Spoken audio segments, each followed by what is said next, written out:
அனைவருக்கும் வணக்கம். இன்றைக்கு நாங்கள் பார்க்க போறது உயிர்முறைமைகள் தொழில்நுட்பம் மாதிரி வினாத்தாள் வடக்கு மாகாணத்தின் பகுதி 2.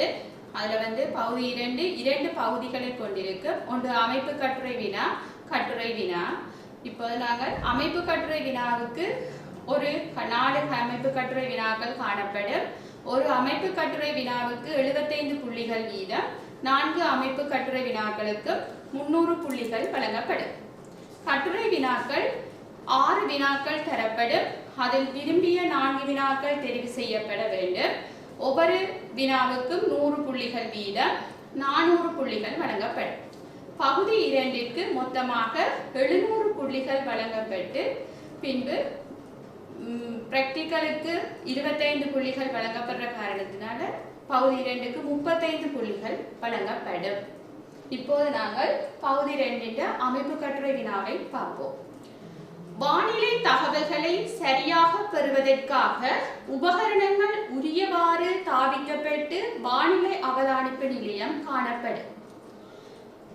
வானிலை அவதானிப்பு நிலையம் ஒன்றில் கட்டாயமாக இருக்க வேண்டிய உபகரணங்கள் அல்லவெனினும் விவசாய வானிலை நிலையம் ஒன்றில் கட்டாயமாக இருக்க வேண்டிய 2 உபகரணங்கள் எவை? இப்ப வானிலை அவதானிப்பு நிலையத்தை எடுத்துக்கொண்டோம் என்றால் 2 சாதாரண வானிலை அவதானிப்பு நிலையம், விவசாய வானிலை அவதானிப்பு நிலையம் என 2 காணப்படுகின்றது. அதில் சாதாரண வானிலை அவதானிப்பு நிலையத்தில் இல்லாதது கட்டாயமாக விவசாய வானிலை நிலையத்தில் காணப்படுறதைத்தான் உங்களுக்கு கேட்கப்பட்டுள்ளது. அதை நீங்க நோக்கினா கட்டாயமாக இதுல மண் வெப்பமானியும் ஆவியாளர் தட்டும் காணப்பட வேண்டும். இந்த விடையை விட இதற்கு வேறு எந்த விடையும் பொருத்தமற்றதாக காணப்படும். அடுத்தது 2வது வினா, சூரிய பிரகாசமானி. சூரிய பிரகாசமானி நிலமட்டத்தில் இருந்து எவ்வளவு உயரத்தில் எத்திசையில் அமைக்கப்பட வேண்டும்? இதுல 2 விடயங்கள் கேட்கப்பட்டிருக்குது. ஒன்று நிலமட்டத்திலிருந்து எவ்வளவு உயரம், அடுத்தது திசை. நாங்கள் சூரிய பிரகாசமானிய வானிலை அவதானிப்பு நிலையத்தில் நிலமட்டத்தில இருந்து 1.5 மீட்டர் உயரத்திலும் திசை கிழக்கு மேற்காகத்தான் நாங்கள் அமைக்கின்ற. ஏனென்றால் சூரிய ஒளி படுவதற்காக கிழக்கு மேற்காக அமைக்கப்படுகின்றது. முதலாவது வினாவின் பி பாட்டுக்கு வருவோம். பழுதடைந்த உணவுகளை உட்கொள்வது மனிதனுக்கு கடுமையான சுகாதார பிரச்சனைகளை ஏற்படுத்தும். அதுல முதலாவது வினா, உணவு பழுதடைதலை ஏற்படுத்தும் உயிரியல் காரணிகள் 2 குறிப்பிடுக. நாங்கள் உணவு பழுதடைதல்ல 3 காரணிகள், பிரதான காரணிகள் 3, பௌதீக காரணிகள், ரசாயன உயிரியல் காரணிகள் செல்வாக்கு செலுத்துது. இதுல உங்களுக்கு கேட்டது உயிரியல் காரணிகள். அதுல உயிரியல் காரணிகளை நாங்க பார்க்கல நொதிய தாக்கம், பேரங்கிகள், நுண்ணங்கிகள். இதை தவிர வேறு எந்த காரணி விடையும் பொருத்தமற்றதாக காணும். அடுத்தது மெலான் தாக்கம் என்றால் என்ன? மெலான் தாக்கம் என்றால் என்ன என்று பார்க்கல இது கபில நிறமாதலோட தொடர்புபட்டது. அதாவது நொதியம் சாரா கபில நிறமாதல். இந்த நொதியம் சாரா கபில நிறமாதல்ல மெலான் தாக்கமும் ஒன்றாக. இது என்றால் என்னன்னு கேட்கப்பட்டது. அதாவது இங்க நாங்க பார்க்கல வெப்பம் காரணமாக உணவில் இருக்கிற தாழ்த்தல் வெள்ளங்களும் அங்க இருக்கிற அமினோ அமிலங்களும் தாக்கமுற்று ஒரு சிக்கலான மாறுறதால அங்க கபில நிறம் உருவாகிறது. இந்த கபில நிற சேர்வை அதாவது விரும்பத்தக்கதாக காணப்படும் எங்களுடைய பேக்கரி உற்பத்திகள், பான், பனிஸ், கேக்கில கபில நிறம் உருவாக்கப்படும். அடுத்த வினா, தன் ஒட்சியேற்றத்தை தவிர்ப்பதற்கு கைக்கொள்ளக்கூடிய முறை ஒன்றை குறிப்பிடுக. இது இலிப்பெட்டு உணவு பாண்டலடைதல்ல காணப்படுறது. 2 வகையான பாண்டலடைதல் நடக்கிறது. ஒரு தன்னொட்சியேற்றம், அடுத்தது நொதியோட்சியேற்றம் அல்லது நீர் பகுப்பெட்டு சொல்வார். இந்த தன்னொட்சியேற்றம் இலிப்பிட்டுக்கள் வளிமண்டலத்தில் உள்ள ஒட்சனோட தாக்கம் அடைகிறதால தான் இந்த தன்னொட்சியேற்றம் நிகழ்ந்து இலிப்பிட்டுக்கள் பாண்டலடையும். ஆனா இதை தவிர்ப்பதற்கு என்ன செய்யலாம் என்று கேட்கப்படுகிறது. அப்ப நாங்கள் ஒட்சனோட என்ன செய்யணும், தொடுகையை தவிர்க்கணும். அப்ப ஒட்சனோட தொடுகையை தவிர்ப்பதற்காக நாங்கள் இங்க ஒட்சியேற்ற எதிரிகளை பயன்படுத்தலாம் அல்லது வெற்றிட பொதியிடல் செய்யலாம். இங்க சும்மா நாங்கள் வழியோட பொதியிட்டோம் என்றால் அது ஒட்சன் காணப்படும். அப்ப பொருத்தமற்றதா இருக்கு. வெற்றிட பொதியிடல் அல்லது விசேடித்த பொதியிடல், இதுல நாங்கள் ஏதாவது ஒன்று எழுதலாம். மூன்றும் எழுத வேண்டும் என்றில்லை, ஏதாவது ஒன்று எழுதப்படலாம். முதலாவது வினாவின் சி பகுதி. மாணவன் ஒரு நாள் வயதுடைய கோழி குஞ்சுக்கு வட்ட வடிவ குஞ்சுவதி அமைக்க திட்டமிட்டார். முதலாவது வினா, 500 குஞ்சுகளுக்கு தேவையான குஞ்சுவதியின் பரப்பு. பொதுவா முதல் நாள் குஞ்சுகளுக்கு எங்களுக்கு 1 மீட்டர் வர்க்கம் பரப்பில 40 குஞ்சுகளை வளர்க்கலாம். பிறகு 20 குஞ்சுக்கு வரும் 1 மீட்டர் வர்க்கம் பரப்புக்கு. அப்ப எங்களுக்கு கேட்கினா 500 குஞ்சுக்கு எவ்வளவு இடப்பரப்பு தேவை. அப்ப நாங்கள் 40 குஞ்சுக்கு எவ்வளவு இடப்பரப்பு தேவை என்று பாத்தீங்கன்னா 1 மீட்டர் வர்க்கம் தேவை. ஆகவே 500 குஞ்சுகளுக்கு எங்களுக்கு பார்க்கல எவ்வளவு 1 மீட்டர் வர்க்கத்தை நாங்க 40 பிரிச்சு 500 பெருக்கினோம்னா எங்களுக்கு 12.5 மீட்டர் வர்க்கம் பரப்பு தேவை. இது நாங்க பொதுவா குஞ்சுவதியை இந்த வடிவமைப்பிலும் அமைக்கலாம். நாங்க வட்ட வடிவமா தான் கூடுதலாக அமைக்கிறாங்க. ஆகவே இந்த 12.5 மீட்டர் வர்க்கம் வட்டமாக பரப்பு எடுத்துக்கொள்றோம். அடுத்த வினாவுக்கு வரும். குஞ்சுவதி அமைக்க தேவையான ஹார்ட்போர்ட் அட்டையின் நீளம். இப்ப நாங்க குஞ்சுவதி வட்ட வடிவமாக அமைக்கப்பட்டிருக்குது. அப்ப இந்த பரப்பு தான் எங்களுக்கு 12.5 மீட்டர் வர்க்கம். ஆகவே நாங்கள் 6 ஆரையை காண போறோம். ஏனென்றால் ஆரையை கண்டால்தான் இந்த சுற்றளவை கண்டு எவ்வளவு எங்களுக்கு ஹார்ட்போர்ட் மட்ட தேவை என்றதை காணக்கூடிய மாதிரி இருக்கு. ஆகவே இந்த பை ஏ சமன் வட்டத்தின் பரப்பு பையார் வர்க்கம். ஆகவே ஏ சமன் பையார் வர்க்கம் இது 12.5 மீட்டர் வர்க்கம் சமன் பைக்கு 22/7 தர 6 வர்க்கம். ஆகவே நாங்கள் ஆரையை கண்டோம்னா ஆரை 1.99 மீட்டர், அண்ணளவா நாங்கள் 2 மீட்டர் என்று எடுத்துக்கொள்ளும். இதை வச்சுக்கொண்டு நாங்கள் சுற்றளவை காண போறோம். வட்டத்தின் சுற்றளவு 2πr நாங்கள் வச்சுக்கொண்டு ஆரை எங்களுக்கு தெரியும். ஆகவே அதில் பிரதியிட்டோம்னா எங்களுக்கு தேவையான ஹார்ட்போர்ட் அட்டையின் நீளம் 12.57 மீட்டர் தேவை. இதோட நாங்கள் என்னென்ன ஒற்ற பகுதிக்குள்ள சில பகுதி ஒற்றுக்காக சேர்க்கப்படும். அதால இதோட கொஞ்சம் பகுதியை பிளஸ் கூட்டி நாங்கள் எடுக்கணும். ஒரு 2 சென்டிமீட்டரோ ஒரு 3 சென்டிமீட்டர் பகுதியை நாங்கள் கூட்டி எடுக்கணும்.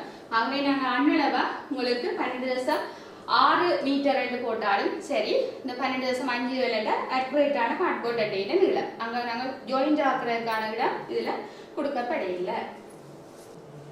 மாணவன் ஒருவர் தனது வீட்டில் உண்ணத்தகு தரை அலங்கரிப்பு செய்ய எண்ணினார். ஆனால் அவன் வீட்டில் ஒளி கிடைக்கிற அளவு குறைவாக இருப்பதை அவதானித்தான்.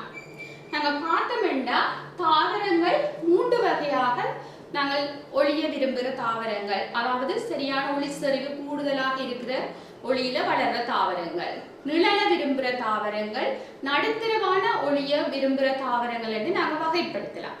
இதுல உங்களுக்கு கேட்கப்பட்ட வினா நிழலை விரும்பும் பயிர்களும் நடுத்தர அளவு நிழலை விரும்பும் பயிர்களும் கேட்கப்பட்டது. அப்ப இதுல 2க்கும் உதாரணம் தான் உங்களுக்கு கேட்கப்பட்டிருக்கு. நிழலை விரும்புகிற பயிர்கள் இப்ப நாங்கள் நிழலுக்குள்ள நீங்கள் வைக்கிறது இஞ்சி, மஞ்சள் போன்ற பயிர்களை நீங்கள் நிழலான இடங்கள்ல வைக்கலாம். நடுத்தர அளவு நிழல் கிடைக்கிற இடத்துல இலை மரக்கரைகள், அன்னாசி நீங்க பாத்தீங்கன்னா தென்னை மாமரங்களுக்கு எல்லாம் அன்னாசி செய்யலாம். என்ற நடுத்தர அளவான ஒளி எங்களுக்கு போதுமானதா இருக்கும் அந்த தாவரங்களுக்கு. ஆகவே இதுக்கு இஞ்சி அல்லது மஞ்சள் முதலாவதுக்கு நிழல் விரும்புகிற பயிர்களுக்கு கொடுக்கலாம். நடுத்தர அளவு நிழல் விரும்புகிற பயிர்களுக்கு இலை மரக்கறி அல்லது அன்னாசி அப்படியான பயிர்களை கொடுக்கலாம். அதிகளவான ஒளிச்சரிவு விரும்புகிற பயிர்கள் பொதுவாக எங்களோட மரக்கறி வகைகள், அதாவது கத்தரி, மிளகாய் அப்படியான தாவரங்களுக்கு அதிகளவான ஒளிச்சரிவு தேவை. அடுத்த வினாவுக்கு வருவேன். உங்களுக்கு ஒரு எளிய மின்சுற்று படம் ஒன்று காட்டப்பட்டிருக்குது. இதுல உங்களுக்கு முதலாவது வினா தடை எக்ஸிற்கு குறுக்கையான அழுத்த வேறுபாட்டை துணிவதற்கு வோல்ட் மானி இணைக்கப்பட வேண்டிய இடத்தை மேலே தரப்பட்ட படத்தில் குறித்து காட்டுக. இப்போ உங்களுக்கு இதுல படத்துல குறிச்சு காட்டப்பட்டிருக்குது. அதுல நீங்க பாத்தீங்கன்னா நாங்க வோல்ட் மானி எப்போ நாங்கள் சமாந்தரமா தான் குறிக்கணும். ஏன் நாங்க தொடுக்கிறது வந்து இப்ப தடைக்கு இப்ப எந்த தடையை அடக்க போறோமோ அதுக்கு சமாந்தரமாக நாங்க வோல்ட்மானியை இணைச்சு காட்டுவோம். அதாவது இதுல இணைச்சு காட்டப்பட்டிருக்கு. அடுத்த கேள்வி கேட்கினா மின்குமிழ் Pயினூடாக மின்னோட்டத்தை துடிவதற்கு ஆம்பியர் மானியை தொடுக்கக்கூடிய இடத்தை மேலே தரப்பட்ட படத்தில் குறித்து காட்டுக. ஆம்பியர் மானி அதாவது நாங்க மின்னோட்டம் துணிகிற இது வந்து ஆம்பியர் மானியால் அளக்கப்படுறது. அதை நாங்க வந்து தொடராக இணைக்கணும். வோல்ட் மானி சமாந்தரமாகவும் ஆம்பியர் மானியை வந்து தொடராகவும் அதை நாங்க இதுல குறிச்சு காட்டப்பட்டிருக்கு. நீரை மேலுயர்த்த பயன்படுத்தப்படும் முறைகளில் முசல வகை பம்பியும் ஒன்று ஆகும். தரப்பட்ட படத்தில் ABCயை பெயரிடுக. இப்போ உங்களுக்கு இதுல வந்து படம் வந்து காட்டப்பட்டிருக்குது. அதுல வந்து ஏ வந்து உங்களுக்கு பாத்தீங்கன்னா இதுதான் வெளியேற்றும் வேல்வ். இந்த இடத்துல இருக்கிற இந்த பகுதி வந்து வெளியேற்றும் வேல்வை வந்து குறிச்சு காட்டப்பட்டிருக்குது. அடுத்தது வந்து பி வந்து இந்த முசலம் தான் என்ன செய்ய போது மேலேயும் கீழேயும் அசைகிறதால இங்க வந்து அமுக்க வேறுபாடு ஏற்படும். அதனால இதுக்குள்ளால இருந்து இந்த உள்ளிழுத்தல் வேல்வு திறக்கப்பட்டு கீழே இருந்து தண்ணி வரும். இந்த சி வந்து உள்ளிழுத்தல் வேல்வு. அடுத்தது இந்த முசல வகை பம்பி அல்லது நாங்கள் ஆடுதண்டு பம்பி என்று சொல்ற நாங்கள் இந்த ஆடுதண்டு பம்பின்ற கோட்பாட்டை தான் கேட்பினோம். அந்த ஆடுதண்டு பம்பின்ற கோட்பாட்டை நாங்க வந்து பார்த்தோம்னா இது ஒரு உருளை வடிவ அறையாக இருக்குது. நீங்க அந்த மேல படத்துல பாத்தீங்கன்னா உருளை வடிவ அறை. அதுல அங்க வந்து ஒரு பொறிமுறையா நாங்க வெற்றிடத்தை உருவாக்க போறோம். வெற்றிடத்தை உருவாக்கி அதுக்குள்ள வந்து நீரை வந்து உள்ளழுக்க செய்து பிறகு அந்த அறையில அமுக்கத்தை அதிகரிக்கிறது மூலம் நீரை வந்து வெளியே அகற்றப்படுற செயற்பாடுதான் இந்த ஆடுதண்டு பம்பின்ற கோட்பாடாக காணப்படுது. அடுத்தது நில பண்படுத்தல் உபகரணங்களில் நாட்டு மரக்கலப்பையும் ஒன்றாகும். மரக்கலப்பை மீது பிரயோகிக்கப்படும் புற வலுவானது தங்கி இருக்கும் காரணிகள் 4 தருக. இப்ப நாங்கள் மரக்கலப்பைக்கு வழங்கப்படுற வலு என்னென்ன காரணிகள்ல தங்கி இருக்கும் என்றுதான் உங்களுக்கு கேட்கப்பட்டிருக்கு. ஒன்று அந்த நிலத்தின் மண் வகை. மண் வந்து கடினமான இப்ப களிமண் கூடுதல். இப்ப மணல் மண் சாஃப்டா இருக்கு படக்கண்டு தள்ளி கொண்டு போயிடும். அப்போ ஒரு மண் வகையில வந்து தங்கி இருக்கு. நிலத்தின் தோற்ற வேறுபாடு. அடுத்தது வந்து பாத்தீங்கன்னா கலப்பை அலகின்ற தன்மையும் படிவமும்.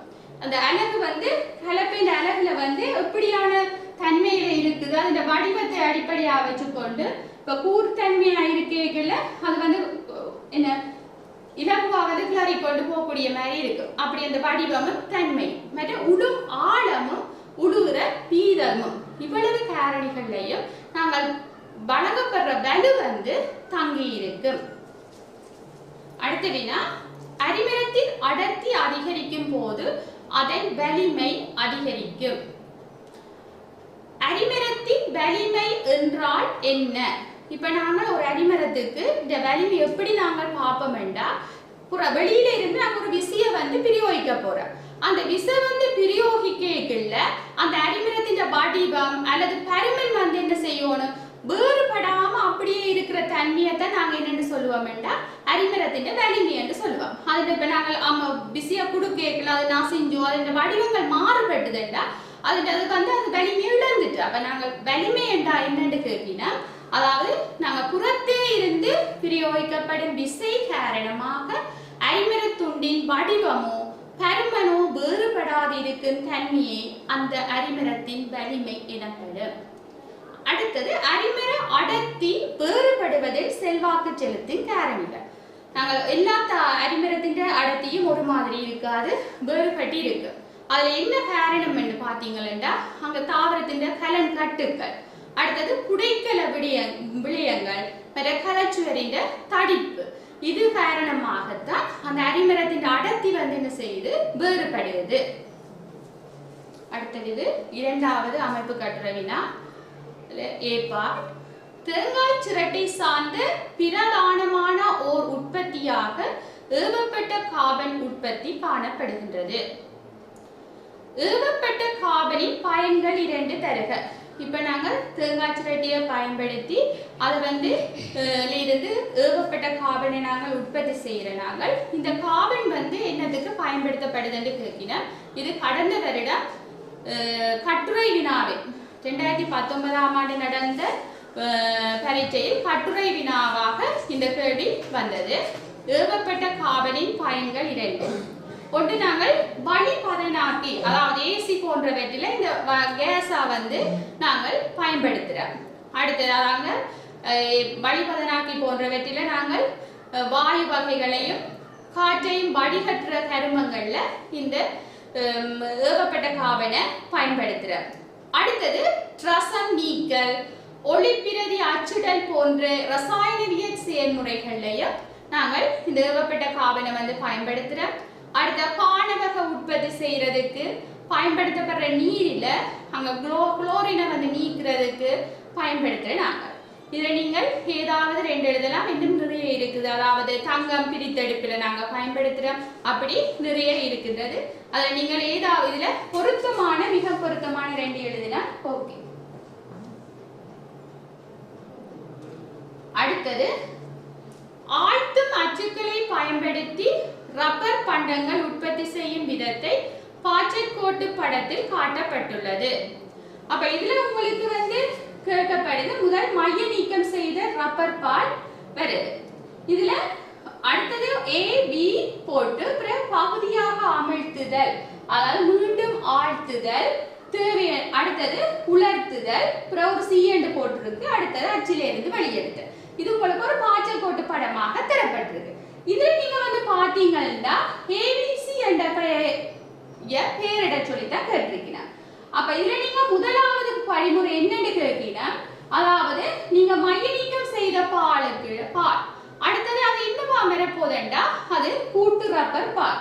கூட்டு ரப்பர் பாலை எடுத்த பிறகு நீங்கள் அந்த கூட்டு ரப்பர் பால்ல இருந்து முதலாம் தடவை நீங்கள் என்ன செய்வீங்கன்னா ரப்பர் பால்ல அமிழ்த்துதல், பிறகு அதை எடுத்து நாங்கள் பகுதியாக அமிழ்த்துதல் செய்வோம்.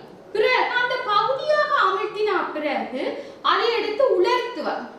உலர்த்தி போட்டு C என்ற படிமுறை கேட்கினா C வந்து வல்கனைஸ் படுத்தல். வல்கனைஸ் படுத்தின பிறகு நாங்கள் அடுத்த படிமுறையாக அதை அச்சில இருந்து வெளியே எடுப்போம்.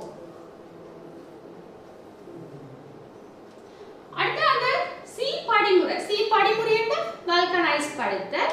அந்த ரப்பர் உற்பத்தி பொருட்களை தயாரிக்கல மேற்கொள்ளப்படும் படிமுறை C மூலம் கருதப்படுவது. அதாவது வல்கனைஸ் படுத்தல் என்ற மூலம் என்னத்தை கருதுறோம் என்று கேட்கிறோம்.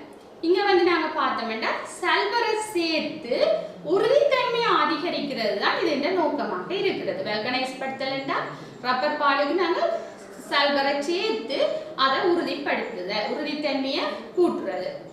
அடுத்த வினா, வெட்டு மலர்கள் வெவ்வேறு முறைகளில் இனம் பெருகுகின்றன, பின்வரும் தாவரங்களில் இனப்பெருக்க முறைகளை தருக.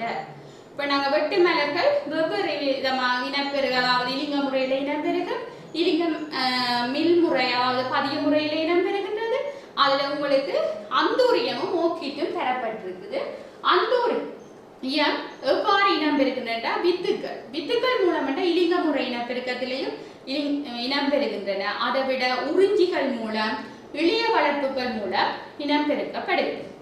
ஓக்கிட் வந்து பார்த்தோம்னா வித்துக்களால காற்றுக்குரிய அரும்புகள் மூலம் போலிக்குமிழ் இளைய வளர்ப்பு போன்றவற்றின் மூலம் வந்து இனம்பெருக்கப்படுகின்றது.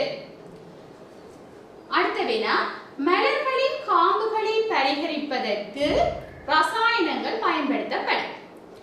நுண்ணுயிர் கொல்லியாக பயன்படும் ரசாயன பதார்த்தம். நாங்களே மலர்களின் காம்புகளை நாங்கள் பரிகரிக்கிறதுக்கு ரசாயனங்களை வந்து பயன்படுத்துறாங்கன்னா அறுவடைக்கு பிந்திய இழப்புகளை குறைத்து அந்த மலர்களை நீண்ட நாட்களுக்காக பாதுகாப்பதற்காக நாங்கள் பரிகரிப்பு செய்யறாங்க. அதுல வந்து பரிகரிப்புல நுண்ணுயிர் கொல்லியாக பயன்படுத்தப்படுற ரசாயன பதார்த்தம் என்னன்னு கேட்கிறோம். நாங்கள் இங்க நுண்ணுயிர் கொல்லியாக பயன்படுத்தப்படுற ரசாயன பதார்த்தத்தை வந்து பார்க்கல சில்வர் நைட்ரேட்டை நாங்கள் நுண்ணுயிர் கொல்லியாக பயன்படுத்துறோம். அடுத்தது சில்வர் தயோசல்பேட்டை பயன்படுத்துவதன் நோக்கம். நாங்கள் இந்த மலர் காம்புகளை வந்து பரிகரிப்பு செய்யல சில்வர் தயோசல்பேட்டே பயன்படுத்தப்படுதுன்னு கேட்கப்படுது. நாங்கள் அங்க வந்து மலர்கள்லேருந்து உருவாக்கப்படுற எதிரின் உற்பத்தியை வந்து நாங்கள் குறைக்கிறதுக்காக தான் நாங்கள் சில்வர் தயோசல்பேட் வந்து பயன்படுத்துறோம். நாங்கள் அடுத்த வினா, சூழலில் கழிவுப் பொருட்கள் வெளியேற்றப்படும் அளவையும் அவற்றின் கன அளவையும் குறைப்பதற்காக எடுக்கத்தக்க வழிவகைகள் 3 தருக. எங்களுக்கு சூழல்ல அதிகளவான கழிவுப் பொருட்கள் வந்து வெளியேற்றப்பட்டு கொண்டிருக்குது. அதன் அளவையும் கன அளவையும் நாங்கள் எப்படி குறைக்கலாம் என்றதுக்கு கேட்கிறோம். நாங்கள் ஒன்று செய்யலாம், மீள் சுழற்சி படுத்தலாம். அதாவது மீள் சுழற்சி செய்யலாம் அல்லது மீள பயன்படுத்தலாம். மீள் சுழற்சி படுத்தலைன்னா நாங்கள் பயன்படுத்தப்பட்ட பொருளை ஒரு மூலப்பொருளாக பயன்படுத்தி புதிய பொருளை உற்பத்தி செய்யறது மீள் சுழற்சி படுத்துறது.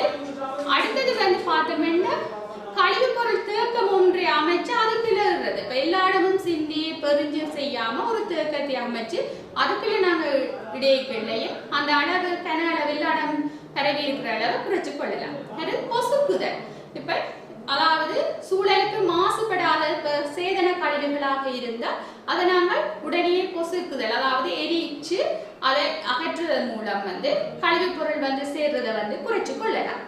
அடுத்து வாயு நிலைக்கு மாற்றுறது. இப்ப கிளிசரியா உமி போன்றவற்றை நாங்கள் தகனம் செய்து அதை வாயுவா மாற்றி தீப்பகுப்புக்கு உட்படுத்தி வாயுவாக வந்து மாற்றி அதை நாங்கள் பயன்படுத்தி நாங்கள் சமையல் போன்ற இதுகளுக்கு அந்த வாயுவை பயன்படுத்தக்கூடிய மாதிரி இருக்கு. அதாவது வெப்ப பகுப்புக்கு உட்படுத்துறது. இப்படியான செயற்பாடுகளின் மூலம் நாங்கள் சூழல்ல கழிவுப் பொருட்கள் வெளியேற்றப்படுற அளவை கன அளவையும் குறைத்து கொள்ளலாம். அடுத்த வினா, வெளியேற்றப்படும் கழிவுப் பொருட்களின் அளவையும் கன அளவையும் குறைப்பதால் கிடைக்கும் அனுகூலங்கள் 3 தருக. இப்ப எங்கட சூழல்ல வந்து கழிவுப் பொருட்கள் அளவை குறைச்சோம்னா எங்களுக்கு இந்த நன்மை கிடைக்கும். ஒன்று வந்து எங்களுக்கு சூழல் பாதுகாக்கப்படும். என் சூழல்ல வந்து கழிவுப் பொருட்கள் இல்லையா என்ன இருக்கும், சூழல் சுத்தமாக இருக்கு. ஆகவே சூழல் பாதுகாக்கப்படும். அடுத்தது உற்பத்தி செயல்முறை வினைத்திறன் உள்ளதாக நிகழுதல். அடுத்து வந்து பாத்தீங்கன்னா அதிக பொருளாதார விளைதிறன் கிடைக்கும். இப்ப நாங்கள் சூழல்ல கழிவுப் பொருட்கள் வந்து குறைவாக இருக்கல எங்களுக்கு துப்புரவாகவும் காணப்படும். உற்பத்திகள் எல்லாம் சிறப்பாக வந்து சிறப்பாகவும் வினைத்திறனாகவும் நிகழ்றதுக்கு சாத்தியமாக இருக்கு.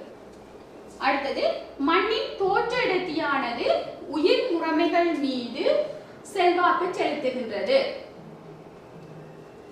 அதுல மண்ணின் தோற்ற அடர்த்தி என்றால் என்ன? இப்ப நீங்க வந்து பாத்தீங்கன்னா எங்களோட உயிர் முறைமைகள்ல மண்ணிட இழையமைப்புகள் மண்ணிட பௌதிக இயல்புகளான இழையமைப்பு, தோற்ற அடர்த்தி, கட்டமைப்பு, உண்மை அடர்த்தி எல்லாம் செல்வாக்கு செலுத்துறது. இதுல உங்களுக்கு கேட்கப்பட்டது மண்ணிட தோற்ற அடர்த்தி. மண்ணிட தோற்ற அடர்த்தி என்றால் என்னன்னு பார்க்கல அந்த மண்ணிட இயற்கையான அமைப்பு அப்படியே இருக்கேக்கல, அப்படியே மாறா நிலையில இருக்கேக்கல அந்த ஓரளவு கன அளவில் இருக்கிற திண்ம பதார்த்தங்களின் திணிவு. அப்ப என்ன, நாங்க மண்ணை கொத்தி போட்டு அதுல இருந்து எடுக்கலாம் ஓரளவு கன அளவு மண் இல்லை.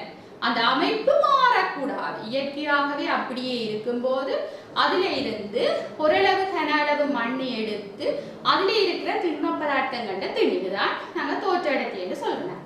அப்ப நாங்க வேற விளக்கணமாக கூறினோம்டா மண் இயற்கையான அமைப்பு அவ்வாறே காணப்படும் நிலையில் மண்ணின் ஓரளவு கன அளவில் உள்ள திண்ம பதார்த்தங்களின் திணிவு தோற்ற அடர்த்தி என்று சொல்லுவாங்க. நாங்கள் இப்போது தோற்ற அடர்த்தியை பார்த்து நாங்கள் அடுத்ததாக வந்து 2வது வினா, உயர் முறைமைகளின் மீது மண்ணின் தோற்ற அடர்த்தியின் முக்கியத்துவம் 3 தருக. தோற்ற அடர்த்தி உயிர் முறைமைகளில் ஏன் முக்கியத்துவம் பெறுதுன்னு பார்த்தீங்கன்னா ஒன்று வந்து பார்ப்போம் மண் வந்து இறுக்கம் அடைஞ்சிருக்கோ இல்லையோன்றதை நாங்கள் அறையிறதுக்கு தோற்ற அடர்த்தி வந்து அவசியமாக காணப்படுகின்றது. அதாவது மண்ணின் இறுக்கம் பற்றி இப்ப நாங்கள் பார்க்கல நுண்ணுளத்தன்மை வந்து கூடவாக இருந்ததுண்டா தோற்ற அடர்த்தி வந்து குறைவாக இருக்கு. அங்க வந்து ஒரு எதிர்மர தொடர் கொண்டு காணப்படுகின்றது. அதாவது நுண்துளைகளுக்குள்ள இருக்கிற வழி நீர் அகற்று அந்த மண் வந்து இறுக்கமடைஞ்சு கொண்டு போகல அந்த மண்ணின் தோற்ற அடர்த்தி வந்து உயர்வாக இருக்கிறது. அப்ப மண்ணின் இறுக்கம் பற்றி அறிகிறதுக்கு எங்களுக்கு தோற்ற அடர்த்தி உதவுகின்றது. அடுத்தது மண்ணை தேக்கி வைத்துக் கொள்ளக்கூடிய நீரின் அளவு பற்றி வந்து நாங்கள் கருதி கொள்வதற்கு தோற்றடர்த்தி அவசியம். இவ்வளவு தண்ணீரை வந்து பிடிச்சு வச்சிருக்கக்கூடிய மாதிரி இருக்குது என்றது பார்க்கறதுக்கு. மற்றது தாவர வேர்கள் வளர்றதுக்கு காணப்படுற இடவசதி தொடர்பான அறிவை அதை பெற்றுக்கொள்றதுக்கு. உதாரணமாக பார்த்தீங்கன்னா நல்ல இறுக்கமான தரையில நீங்க ஒரு தாவரத்தை வச்சீங்கன்னா அது இலகுவாக வளர முடியாம காணப்படும். ஏனென்று பார்த்தீங்கன்னா அந்த வேர்கள் வந்து ஊடுருவி போக முடியாம இருக்கு, மண் இறுக்கமடைந்து இருக்கு. அப்ப தோற்றடர்த்தியை நாங்கள் அடிப்படையாக வச்சுக்கொண்டு தாவர வேர்கள் வளர்றதுக்கான இடவசதி அறிவை பெற்றுக்கொள்றதுக்கு எங்களுக்கு முக்கியத்துவமாக காணப்படுகின்றது. அடுத்த வினா, மாசுக்கள் சேரும் விதத்துக்கமைய நீரை மாசாக்கும் மூலங்களை வகைப்படுத்தலாம். அதை நாங்கள் மாசுக்கள் சேரும் விதத்தை வச்சுக்கொண்டு மாசாக்குற மூலங்களை நாங்கள் வகைப்படுத்துற நாங்கள் இடத்துக்குரிய மாசுக்கள், இடத்துக்குரியதல்லாத மாசுக்கள் என்றெல்லாம் வகைப்படுத்தலாம். அதுல உங்களுக்கு கேட்கப்பட்டிருக்குது, அதிக மழை காரணமாக கடற்கரையில் அதிகளவான திண்ம கழிவுகள் காணப்பட்டன. இது எவ்வகையான மாசு? அப்ப எங்களுக்கு கடற்கரையில திண்ம கழிவுகள் வந்து சேரப்பட்டிருக்குது. ஆனா அது எங்க இருந்து வந்ததுன்னு உங்களுக்கு தெரியுமோ? இல்ல, அது வெவ்வேறு தேசங்கள்ல இருந்து எல்லாம் வந்து சேர்ந்திருக்கலாம். அப்ப அது வந்து எந்த இடத்துல இருந்து வந்ததுன்னு தெரியாத காரணத்தினால் நாங்கள் அது இடத்துக்குரியதல்லாத மாசு. எங்களுக்கு அது எந்த இடத்துல இருந்து அகற்றப்பட்டதுன்னு தெரியாது. அந்த மாசுக்கள் வந்து எந்த இடத்துல இருந்து அகற்றப்பட்டதுன்னு தெரிஞ்சிருந்தா அதை நாங்கள் இடத்துக்குரிய மாசுன்னு சொல்றோம். இப்ப உங்களுக்கு அதிக மழை காரணமாக கடற்கரையில் அதிகளவான திண்ம கழிவுகள் காணப்பட்டன. இது எவ்வகையான மாசு என்று கேட்கல, அது இடத்துக்குரியதல்லாத மாசு.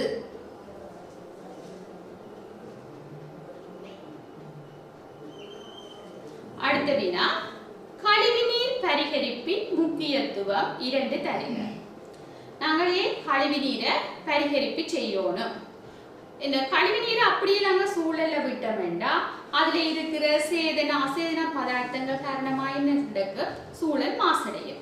அப்ப அந்த சூழல் மாசடைய தவிர்க்கணும்னா நாங்கள் கழிவு நீரை பரிகரிப்பு செய்யணும்.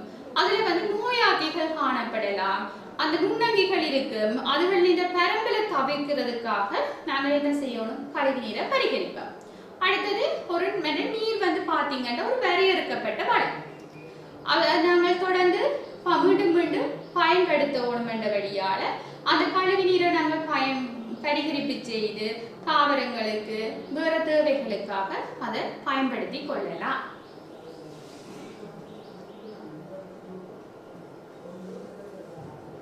நீர் தாவரங்கள் அநேகமாக இலிங்க மேல்முறை மூலம் இனம் பெறுகின்றன. அநேக அமிழ்துவாழி நீர் தாவரங்கள் இலிங்க மேல்முறை இனப்பெருக்கத்தின் மூலமாக தமது இனத்தை பெருக்குவதன் நோக்கம். அமிழ்ந்து வாழ்ற நீர் தாவரங்கள் இலிங்க மேல்முறை மூலம் இனம் பெருகுதுன்னு கேட்கிறேன். அதோட நோக்கம் என்று பாத்தீங்கன்னா அவை வந்து அவையோட மகரந்த சேர்க்க காரணிகள் வந்து குறைவுக்கான இசைவாக்கம் இருக்கிறதாலதான் அவை வந்து இலிங்க மேல்முறை இனம் பெறுகிறவையா காணப்படுகின்றது. அடுத்த வினா, பூக்காம்பி மூலமும் தண்டு துண்டம் மூலமும் இனம் பெருகும் தாவரங்களுக்கு ஒவ்வொரு உதாரணம் தருக. இப்ப பூக்காம்ப வச்சு நாங்கள் புதிய தாவரமா உருவாக்குறது, தண்டு துண்டங்களை பயன்படுத்தி உருவாக்குற தாவரங்களுக்கு நீர் தாவரங்களுக்கு தான் கேட்பினா. பிறகு இதுல மேல உங்களுக்கு ஸ்டெம் வந்து அதாவது மேல் பகுதியில தரப்பட்டிருக்கு நீர் தாவரங்கள் என்று.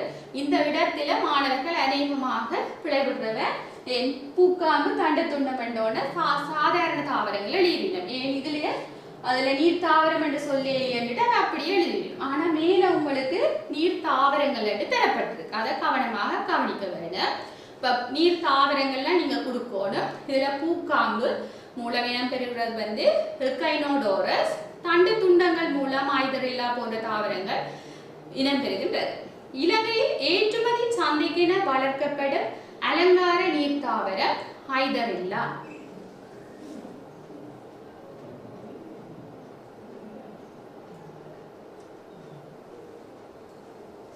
அடுத்த வினா, மூடிய மனைகளில் மாடு வளர்க்கும் போது பயன்படுத்தப்படும் தொழில்நுட்பங்கள் 2 தருக. இந்த வினா பெரும்பாலும் கடந்த பாஸ் பேப்பர் எல்லாத்திலையும் கட்டுரை வினாவாக வரப்பட்டது. அடிக்கடி இந்த வினா வரப்பட்டது. அதாவது மூடிய மனைகளில் மாடு வளர்க்கும் போது பயன்படுத்தப்படும் தொழில்நுட்பங்கள் 2 கேட்கிறேன். அதுல வந்து நீங்க வந்து பாத்தீங்கன்னா விலங்குண்ட சுகாதாரத்தை உடல் நலத்தை உறுதிப்படுத்துற, அதாவது நாங்க பிரஷ் தூரிகைகள் வந்து பயன்படுத்தி அதில் உடம்ப சுத்தம் செய்யறதுக்கு அப்படியான செயற்பாடுகளுக்கு நாங்கள் பயன்படுத்தினாங்க. மற்றது சுகாதாரமான பாதுகாப்பான உற்பத்திகளை சந்தைக்கு சமர்ப்பிக்கிறதுக்கு நாங்கள் மூடிய மனையில தொழில்நுட்பங்களை வந்து பயன்படுத்திக்கல, அதாவது பாதுகாப்பான உற்பத்திகளை செய்யலாம், சந்தைக்கு அனுப்பலாம். ஏனென்றால் நாங்கள் இங்கே வந்து பார்க்கல பால் கறத்தல் தண்ணியக்க பால் கறத்தல் பொறிகளை வந்து பயன்படுத்துவோம். அப்படி சுகாதார ரீதியாக நாங்கள் மேற்கொள்ளுவதால உற்பத்திகளும் சுகாதாரமாக சேர்க்கப்படும். அடுத்த விலங்கு மூல உணவு உற்பத்திகளை பதப்படுத்துறது. இப்போ விலங்கு மூல உற்பத்திகள் என்று பார்க்கல பால்ல இருந்து ஜோக்கட், சீஸ், பட்டர் போன்ற உற்பத்திகள், இறைச்சியில இருந்து சோஸ் அப்படியான உற்பத்திகள் போன்றவற்றை நாங்கள் செய்யக்கூடிய மாதிரி இருக்கும். அடுத்தது களஞ்சியப்பட்டு கொண்டு செல்ற இவைகளுக்கெல்லாம் நாங்கள் தொழில்நுட்பத்தை வந்து பயன்படுத்தி கொண்டிருக்கின்றோம். அடுத்த வினா, பால் கறத்தல் பொறியில் உள்ள பின்வரும் பகுதிகளின் தொழில்களை தருக. நாங்கள் பால் கறத்தல் பொறி நீங்கள் 2 வகையாக வந்து வகைப்படுத்திருப்பீங்கள். நிலையான பால் கறத்தல் பொறி, கொண்டு செல்லத்தக்க பால் கறத்தல் பொறி. அதுல பால் கறத்தல் பொறியில பகுதிகள் இனங்கண்டு அதை குறிக்க உங்களுக்கு தெரிஞ்சிருக்கு. அதுல துடிப்பாக்கி வந்து என்ன தொழிலை வந்து செய்யறதுன்னு பாத்தீங்கன்னா அங்க முளை காம்புகளுக்கு வந்து ஒரு சந்தத்துக்கு அமைவான சுருங்கி விரிதலை வழங்குறது மூலம் பால் வந்து வெளியேற்ற செய்யறதுக்கான ஒரு சுருங்கல் விரிவை வழங்குது. அடுத்தது வெற்றிட ஒழுங்காக்கி என்று பார்க்கல அது வந்து மாறும் தன்மையுள்ள வழி தேவை தண்ணியை முக்கியமாக கட்டுப்படுத்துறது இந்த வெற்றிட ஒழுங்காக்கின்ற தொழிலாயிரு.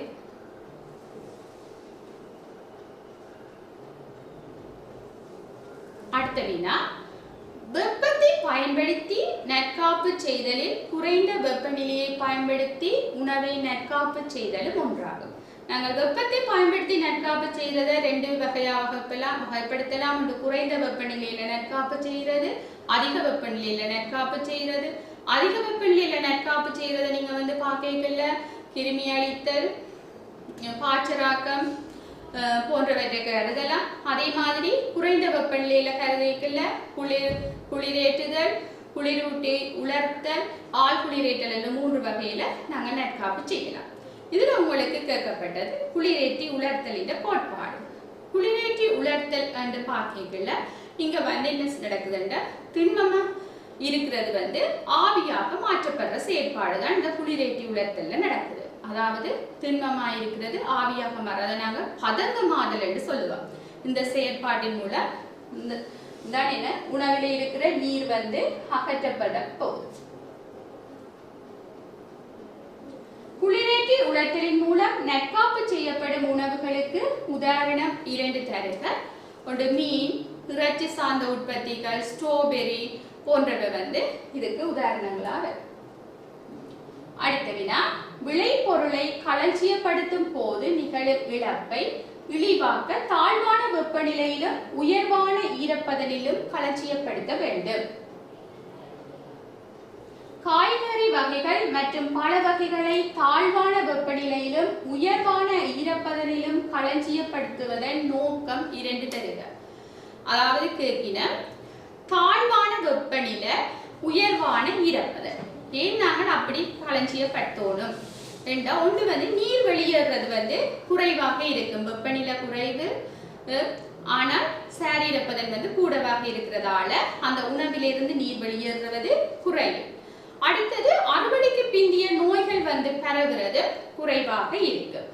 அடுத்து வந்து பாத்தீங்கன்னா எதிரினால ஏற்படுற இழப்பு, அதாவது காய்கறிகள் பழங்கள்ல இருந்து எதிரின் வாயு வெளியேறி அதுல இருந்து இழப்பு ஏற்படுறது வந்து குறைக்கப்படும்.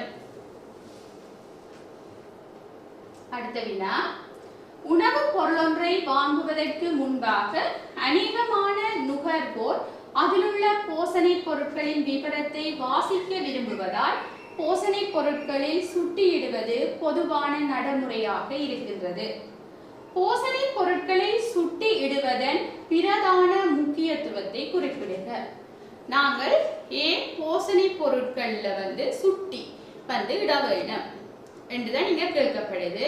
நாங்கள் அதுல நீங்கள் அதை லேபிள்னு சொல்லுவீங்க. அந்த லேபிள் இருக்கிற நோக்கம் என்னண்டா, அதாவது உணவு தொடர்பான தகவல்களை நுகர்வோருக்கு வழங்குறது தான் அதன் பிரதான முக்கியத்துவமா இருக்குது. அதுல அந்த உணவு பற்றிய சகல தகவல்களை அந்த சுட்டியில காணப்படும். அடுத்த வினா, போசனை பொருட்களில் சுட்டியிலிருந்து விலக்களிக்கப்பட்ட ஒரு உணவு பேரெடுக்க. இப்ப சுட்டி லேபிள் இடாம விலக்களிக்கப்பட்ட உணவு கேட்கினா அதுல டோஃபி, இனிப்பு பண்டங்கள் மற்றது தகரத்தில் அடிக்கப்பட்ட மீன் போன்றவற்றில் நீங்க பாத்தீங்கன்னா லேபிள்ல சுட்டியில இருந்து விலக்கப்பட்ட உணவுகளாக இருக்கு. அடுத்த வினா, காணி ஒன்றில் தச்சு வேலை தளம் ஒன்று நிர்மாணிக்க உத்தேசிக்கப்பட்டுள்ளது. இந்த காணியில் உள்ள ABCDE ஆகிய எல்லை திரும்ப புள்ளிகளை அளவிடவென அளவை கோடு AE மூலமாக பெறப்பட்ட செங்குத்தளவுகள் வருமாறு. இது ஒரு காணி ஒன்றிட்ட நில அளவை, அதாவது சங்கிலி நில அளவை மூலம் நாங்கள் அளக்கிறது தரப்பட்டிருக்குது.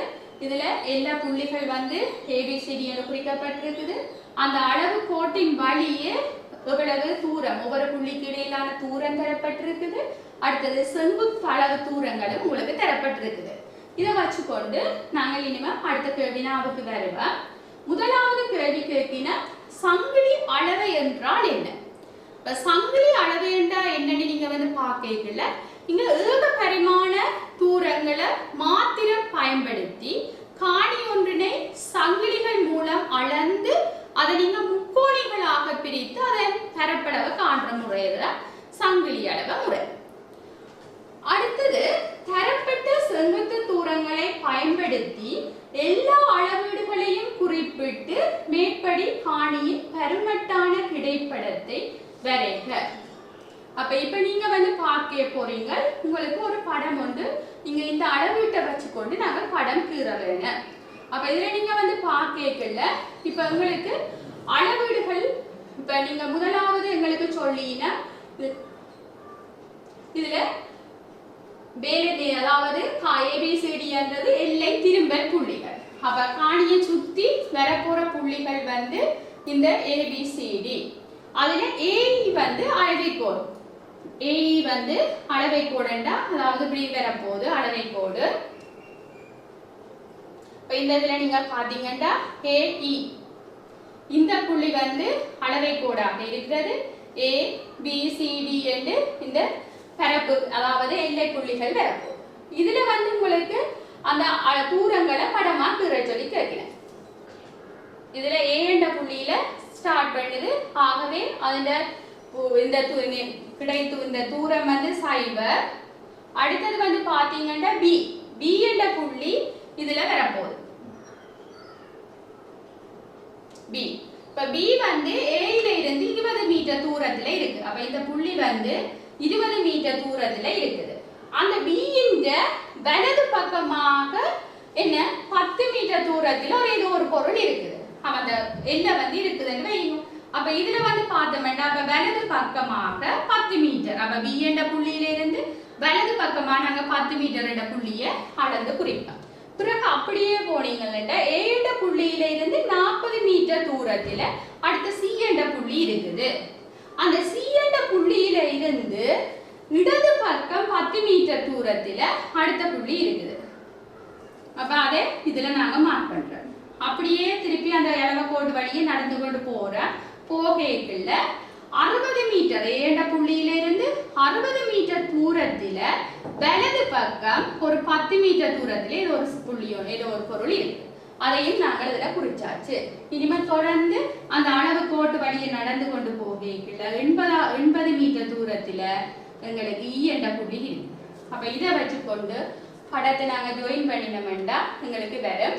இதுல கட்டாயம் நாங்கள் அளவடி எடுத்துதான் கீறோணும். ஏன்னா நீங்க இப்படியே 80 மீட்டரை உங்களோட தாழ்ல கீற இயலாது. அப்ப நீங்கள் அளவிட எடுத்து அளவடி எவ்வளவு நீங்க குறிச்சு போட்டு நீங்கள் இந்த படத்தை கீறினீங்கன்னா சரியாக இருக்கு. அறுவடை செய்த மீனை கவனமாக கை கையாள்வதால் மீனின் தரம் கெடுகின்றன. தரமான மீனை இனம் காண்பதற்கான பண்புகள் 3 தருக. இப்ப நாங்கள் சந்தைக்கு போனா தரமான மீனோ தரமில்லாத மீனோ என்னென்னு பார்க்கிறோம். நாங்கள் அதாவது பூ கலர் மாறி இருக்கோன்றதை வச்சுக்கொண்டு பார்க்கலாம். அதை நாங்க பொதுவா பார்க்கறது. அதை விட உடலின் வெளிப்புற தன்மை, அதோட நிறம், பிரகாசம் நாங்க அமர்த்தி பார்த்த தரமான மீனண்டா உள்ளுக்குள்ள போனபடி அப்படி நிக்கா, திருப்பி பழைய நிலையை அடையும். அதாவது உடலின் வெளிப்புற தன்மை, நிறம், உடலின் பிரகாசம், கண்களின் நிறம், அதையும் நாங்கள் வச்சுக்கொண்டு தரமான மீனோ தரமற்ற மீனோன்னு பார்க்கலாம். அடுத்த பூக்களின் நிறம். பூக்கள் சிவப்பு தன்மையான இல்ல தரமான மீன் சிவப்பா இருக்கும். அது பழுதடைஞ்சு கொண்டு போகல மீனின் பூவின் நிறமும் மாற்றமடைந்து போகும். அடுத்தது அறுவடை செய்த மீனை சரியாக கையாள்வதன் முக்கியத்துவம் 2 தருக. இப்ப நாங்கள் அறுவடை செய்த மீனை சரியாக கையாளாட்டி கொண்டு எங்களுக்கு சுகாதார கேடு, நாங்க சரியா கையாளணும்னா சுகாதார கேடு இல்லாம இருக்கணும்னா நாங்க சரியா கையாளணும். போசனைகள் இழக்கப்பட்டுடும். படக்கண்டு சரியா கையாளாட்டி போசனைகள் இழக்கப்படும். பண விரியம் ஆகும். இதுகளை நாங்க தவிர்க்கணும்னா என்ன, அறுவடை செய்த மீனை நாங்க சரியாக கையாள வேண்டும்.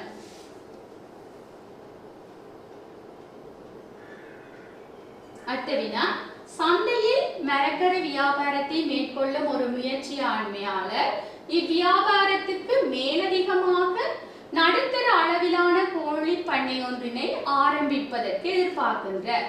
அதற்காக அவரால் கோவைப்படுத்தப்பட்ட கீழ்வரும் விவரங்களை SWOT அடிப்படையில் பகுப்பாய்வு செய்க. இதுல A தியாகத்துடன் பணிபுரியக்கூடிய ஊழியர்கள். இந்த தியாகத்துடன் பணிபுரியக்கூடிய ஊழியர்கள் அவர்கிட்ட இருந்துதண்டா அது அவற்றை பலம். இப்ப நான் SWOTல நாங்கள் 4 பலம், பலவீனம், சந்தர்ப்பம், சவால்கள்.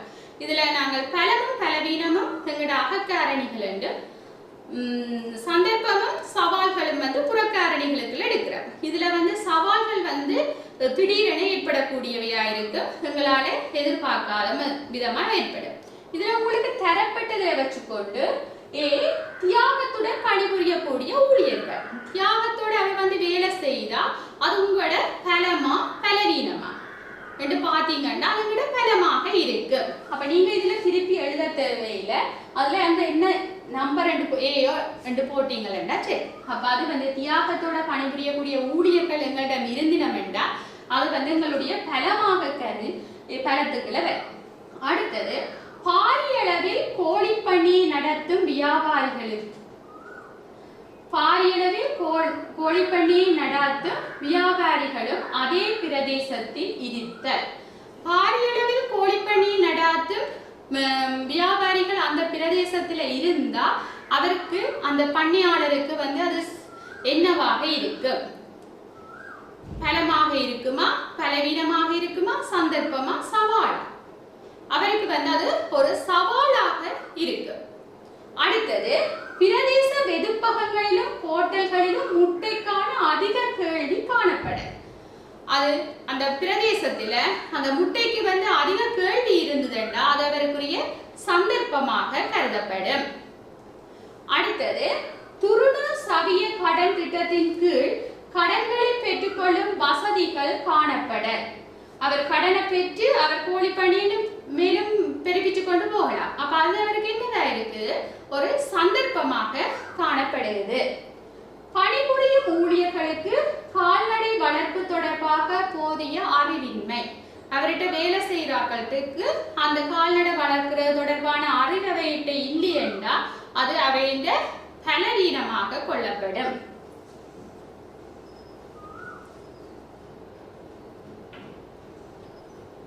அடுத்த வினா, விவசாயி ஒருவர் துண்டங்கள் மூலம் செவ்வரத்தை தாவரங்களை பெருக்க விரும்பினார்.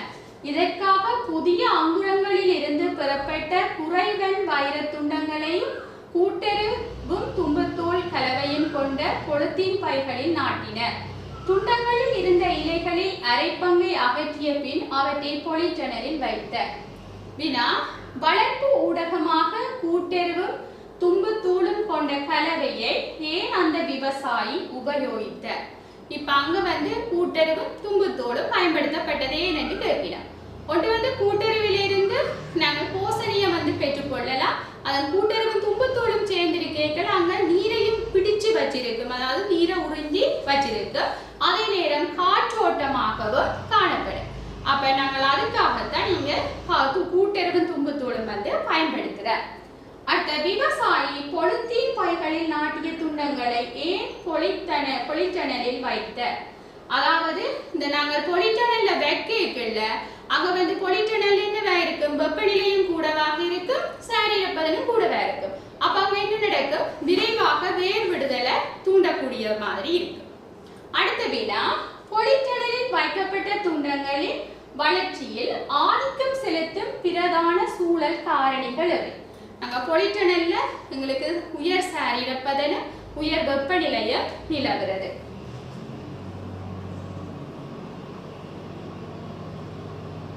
அடுத்தது உங்களுக்கு ஒரு ஆர்டினோ போர்ட், அதாவது ஆர்டினோ பலகைன்ற பகுதிகள் வந்து குறிக்கப்பட்டிருக்குது. அதுல வந்து உங்களுக்கு இதுல முதலாவது, இரண்டாவது, ஆறாவதுடையும் தொழில் தான் என்னன்னு கேட்டிருக்கிறார். அதாவது இந்த தொழில் என்னன்னு கேட்கிறார்.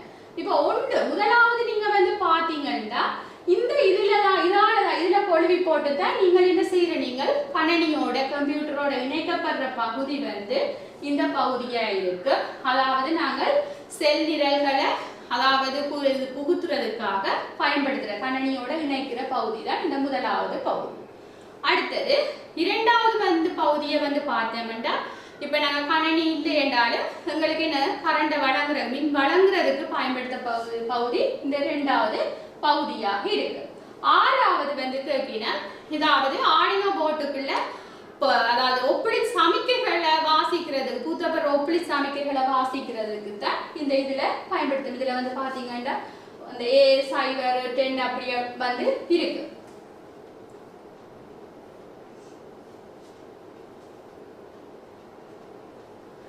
அடுத்த வினா, உயிர் முறைமை தொழில்நுட்ப மாணவனால் ரசாயன ரீதியான ஆபத்துகளுக்கு உதாரணங்கள் முன்வைக்கப்பட்டது. இவ்வுதாரணங்களை இடர் தவிர்ப்பு அடுக்கமைப்புகளுக்கு ஏற்ப வகைப்படுத்துக.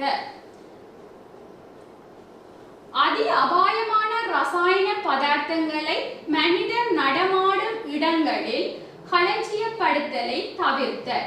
இப்ப அதிகமான அபாயமான ரசாயன பதார்த்தங்கள் மக்கள் நடமாடுற இடங்களை நாங்கள் களஞ்சியப்படுத்துறது தவிர்க்கிறது. நாங்கள் அடுக்கமைவு தொடரில் நீங்க வந்து பாத்தீங்கன்னா முதல்ல அகற்றுதல், அதாவது அடுத்தது மாற்றிடல், அது பிரதியீடு செய்கிறது, எந்திரவியல் நடவடிக்கைகளை எடுத்தல், அடுத்த நிர்வாக நடவடிக்கை, அடுத்த தனியார் பாதுகாப்புக்கான உபகரணங்களை பயன்படுத்துறது. இப்ப கண்ட இடங்களில் நாங்கள் ரசாயன பதார்த்தங்களை வைக்காம நாங்கள் அது ஒரு பொருத்தமான இடங்கள்ல நாங்கள் வைச்சோம்னா அது என்னதுக்குள்ள வரப்போகுது, இந்த அடுக்கமைவு தொடருக்குள்ள வந்து நீங்க பார்க்கல. அதாவது இந்த இது வந்து அகற்றுதலுக்குள்ள பெறும். எல்லா இடங்களையும் இருக்கிறத எடுத்து நாங்க ஒரு இடத்துக்கு கொண்டு போறோம், அந்த இடத்துல இருந்து அகற்றப்படுது. அடுத்தது பாதுகாப்பு சமிக்கை பலகைகள், தகவல் தொடர்பாடல் சமிக்கை பலகைகள் ஆகியன பொருத்தப்பட்டிருக்கு. அதாவது அங்க வந்து பாதுகாப்பு சமிக்கை பலகை, தகவல் தொடர்பான சமிக்கை பலகைகள் அது பொருத்துறது வந்து யார் செய்வினம், அது நிர்வாகத்தால வந்து மேற்கொள்ளப்பட்டிருக்கு. நீங்க இது பாதுகாப்பு சமிக்கை பலகைகள் பொருத்தப்பட்டு இது தகவல்களை வந்து வழங்கப்பட்ட சமிக்கைகள் வந்து இருந்ததுன்னா அது நிர்வாக நடவடிக்கைகளுக்குள்ள அது போகும். அடுத்தது ரசாயன கூடங்களில் அறைகளில் காற்றோட்டம், வெப்பநிலை ஆகியவற்றை பொருத்தமான அளவில் பேணுவதற்கு வழி வெளிச்செலுத்தி விசிறியை பொருத்துதல். அப்ப நாங்கள் ரசாயன கூடங்கள காற்றோட்டம், வெப்பநிலை அதுகளை நாங்கள் பார்க்கணுமெண்டா அதுக்கு வழி வெளியேறி விசிறியை பொருத்தி இருக்கிறோம். அது என்ன வகையான நடவடிக்கையா இருக்கும், எந்திரவியல், அதுக்குள்ள இருக்கிற வெப்பமான காற்று அகற்றுறது, அதுகளை நாங்கள் எந்திரவியல் நடவடிக்கைகளை எடுக்கிறதுக்குள்ள. ரசாயன பதார்த்தங்களை பயன்படுத்தும் போது பொருத்தமான பாதுகாப்பு உபயங்களை பின்பற்ற. அதாவது நாங்கள் ஒரு ஆய்வு கூடத்திலேயோ அல்லது ஏதாவது ஒரு ரசாயன பதார்த்தங்களை நாங்கள் பயன்படுத்திக்கல, அதாவது முகக்கவசம், கையுறைகள், கண்ணாடி போன்றவற்றை அணிஞ்சு நாங்கள் செய்யறது. அது வந்து என்னது, தனியார் பாதுகாப்புக்கான உபகரணங்களை பயன்படுத்துறது. அடுத்தது டீசல் வாகனங்களுக்கு இயங்கும் வாகனங்களை பயன்படுத்துவதனால் தொழில் செய்வோர் டீசல் புகையை சுவாசிப்பதை தவிர்த்துக் கொள்ளலாம். அப்ப இங்க வந்து என்ன சொல்லினோம், டீசலுக்கு பதிலாக மின்சக்தி வாகனம். அப்ப அது என்ன வகைக்குள்ள வரப்போகுது, ஒன்றுக்கு பதிலாக இன்னொன்று பயன்படுத்தினோம். அது மாற்றீடு செய்தல் அல்லது பிரதியீடு செய்தல் என்றதுக்குள்ள வரும். அடுத்த வினா, விவசாயத்தின் போது தரமான நடுகை பொருட்களை பெறுவதற்கு நாற்று மேடை நுட்ப முறை முக்கியமாகும். இதுல உங்களுக்கு இது மரச்சட்டகம் போட்டு இதுல வார இது ஒரு நாற்று மேடையை ஸ்பொஞ்சால மேற்கொள்ளப்படுற நாற்று மேடையை தந்திருக்கு. இது என்னன்னு நாங்க சொல்றது, இந்த நாற்று மேடையை நெருடப்போ நாற்று மேடை என்று சொல்லுவோம். மரச்சட்டகத்துக்குள்ள அதாவது நடுவுக்குள்ள மண் ஊடக மேற்பரப்பு மண் கூட்டேறு எல்லாம் மிக்ஸ் பண்ணின கலவைய போட்டு அதை அப்புறம் 5 சென்டிமீட்டர் துண்டங்களாக வெட்டி அதுல நடுவில் வந்து துண்டங்கள் இடையில மணல் மண்ணால நாங்க செப்பரேட் பண்றதுக்காக போட்டிருப்போம். பிறகு அந்த நடுவில் விதைகளை நட்டுவோம். இது நெருடப்போ நாற்று மேடை. இது வந்து ஸ்பொஞ்ச் நாற்று மேடை. ஸ்பொஞ்சை பயன்படுத்தி நாங்கள் துண்டங்களாக வெட்டி அதுல வித்துக்களை வந்து பெற்று இது நீர்மய ஊடக வளர்ப்புல இந்த நாற்று மேடையை நாங்கள் பயன்படுத்தினாங்க. மேற்படி PQ ஆகிய வரைபடங்கள் மூலமாக காட்டப்படும் நாற்று மேடை வகைகள் இரண்டையும் பெயரிடுக. P வந்து நெருடப்போ நாற்று மேடையும், Q வந்து ஸ்பொஞ்ச் நாற்று மேடை. நாற்று மேடை P-யில் நடுகை ஊடகமாக பயன்படுத்தப்படும் பதார்த்தங்கள் இரண்டை பெயரிடுக. மேல்மண் கூட்டேறு.